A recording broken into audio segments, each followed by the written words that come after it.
Informative videos और उनकी notification पाने के लिए हरिनाथ द्विवेदी यूट्यूब चैनल को सब्सक्राइब करें। Press the bell icon on the YouTube app and never miss another update. नमस्कार दोस्तों, मैं हूं हरिनाथ द्विवेदी। मेरे YouTube चैनल के एक और नए वीडियो में आपका स्वागत है। इस वीडियो में हम रिसोर्सेस के बारे में बात करेंगे। कई बार हम इकोनॉमिक्स की बुक उठाते हैं, फिर न्यूज़पेपर में कोई आर्टिकल पढ़ते हैं तो उसमें हमें हमेशा लगभग एक चीज़ लिखी हुई दिखाई देती है, रिसोर्सेस। दोस्तों, इस वीडियो में हम डिटेल में जानेंगे कि रिसोर्सेस क्या होती हैं और कितने टाइप की होती हैं। दोस्तों, किसी भी देश की इकोनॉमी को अच्छे से समझने के लिए हमें सबसे पहले रिसोर्सेस को समझना बहुत ज़रूरी है। तो सबसे पहले हम अपने पहले सवाल पर आते हैं कि ये रिसोर्सेस क्या होती है। तो देखिए, आपको भूख लगती है, आपको कुछ खाने का मन करता होगा तो आप चावल, दाल, रोटी या सब्जी खा लेते होंगे, या तो आपको ये भोजन कोई बना कर देता है या आप खुद बनाकर खा लेते हैं। तो दोस्तों, जो कुछ भी आप खा रहे हैं उसे किसी ने प्रोड्यूस किया है, किसी ने उस चावल को ज़मीन पर उगाया होगा। साथ ही जिन जिन लोगों ने ये या उस चावल को ज़मीन पर उगाने, बेचने और ट्रांसपोर्ट करने, जैसे कि ट्रक्स, मशीन से लेकर आप तक पहुंचाने तक, सभी को हम इकोनॉमिक्स के टर्म में रिसोर्स कहते हैं। यहाँ कम शब्दों में कहें तो उस चावल को उगाने यानी प्रोड्यूस करने में और उस चावल को आपके द्वारा कंज्यूम करने में जिन भी चीज़ों का इस्तेमाल हुआ उन्हें हम रिसोर्स कहते हैं। यहाँ पर वो ज़मीन जिस पर चावल उगाया गया वो एक नेचुरल रिसोर्स है, यानी कि लैंड। साथ ही आपके द्वारा उस चावल को के कंजम्पशन तक जो लोग इस्तेमाल हुए उन्हें हम ह्यूमन रिसोर्स कहते हैं। यानी अगर आपकी मम्मी ने खाना बनाया और आपने खा लिया तो सिंपल इकोनॉमिक टर्म्स में आपकी मम्मी भी एक रिसोर्स हो गई। यहाँ पर अगर आप देखेंगे तो दोस्तों, जिस किसी भी चीज़ का इस्तेमाल हम अपनी ज़रूरतों को पूरा करने के लिए करते हैं उन्हें हम रिसोर्स कह देते हैं। तो अब आप देखिए, यहाँ पर है goods and services, want and need. यानी चावल आपकी नीड और वांट हो गई, नीड और वांट के साथ साथ गुड्स भी हो गई। दोस्तों, गुड्स का बेसिक मतलब होता है कोई सामान, यानी आइटम फॉर सेल। दूसरे शब्दों में कहें, कोई चीज़ जो खरीदने के लिए बनी हो उसे हम गुड्स कहते हैं।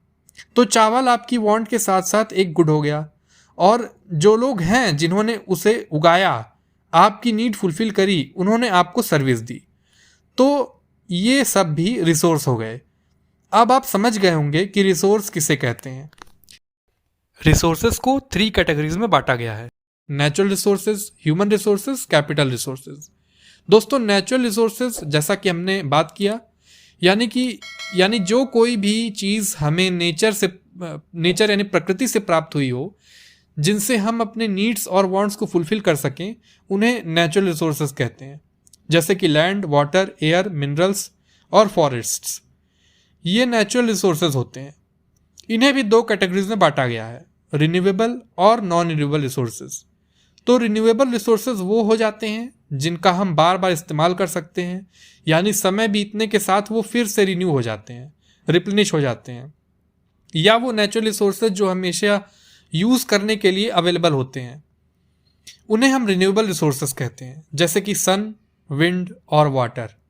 वहीं नॉन रिन्यूएबल रिसोर्सेज वो रिसोर्सेज होते हैं जो लिमिटेड होते हैं, यानी एक बार यूज़ करने के बाद फिर वो रिन्यू नहीं हो सकते या रिप्लेनिश नहीं हो सकते।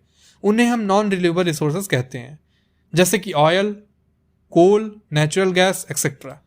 ह्यूमन रिसोर्सेज, तो दोस्तों, किसी भी गुड्स के प्रोडक्शन प्रोसेस में जब लोगों की नॉलेज, स्किल्स, एबिलिटीज़, साथ ही उनके द्वारा दी गई सर्विसेज का जब यूज़ किया जाता है ह्यूमन वांट्स को फुलफिल करने के लिए, उन सबको हम ह्यूमन रिसोर्स कहते हैं। जैसे कि काम करने के लिए अवेलेबल रहने वाले labour force, imparting education, training and experience of workers etcetera. अब आइए जानते हैं कैपिटल रिसोर्स के बारे में। तो दोस्तों, ऐसे गुड्स जैसे कि equipments, tools, machines and buildings etcetera, जिनका यूज़ होता है प्रोडक्शन प्रोसेस में, साथ ही इन्हें जिस चीज़ से खरीदा जाता है प्रोडक्शन के लिए, जैसे कि money, stocks and bonds etcetera, ये सभी कैपिटल रिसोर्स में आ जाते हैं।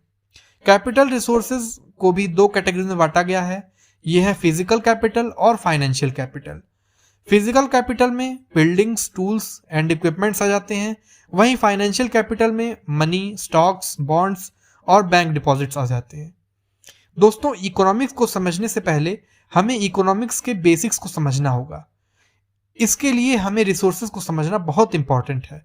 किसी भी कंट्री के इकोनॉमिक सिस्टम को समझने के लिए रिसोर्सेज की अंडरस्टैंडिंग होना ज़रूरी है, ताकि हम उस कंट्री की प्रोडक्शन प्रोसेस को एनालाइज और इवेल्युएट कर सकें। तो दोस्तों, ये था आज का हमारा वीडियो रिसोर्सेज पर। अगर आपको ये वीडियो पसंद आया हो तो इसे लाइक करें, साथ ही इस वीडियो को ज़्यादा से ज़्यादा अपने फ्रेंड्स में शेयर करें और मेरे यूट्यूब चैनल हरिनाथ द्विवेदी को सब्सक्राइब कर लें और भी इंफॉर्मेटिव वीडियोस पाने के लिए।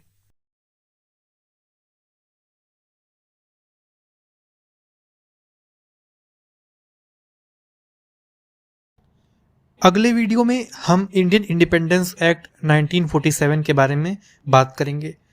कृपया इस वीडियो को अपने परिजनों और मित्रों में अधिक से अधिक साझा करें और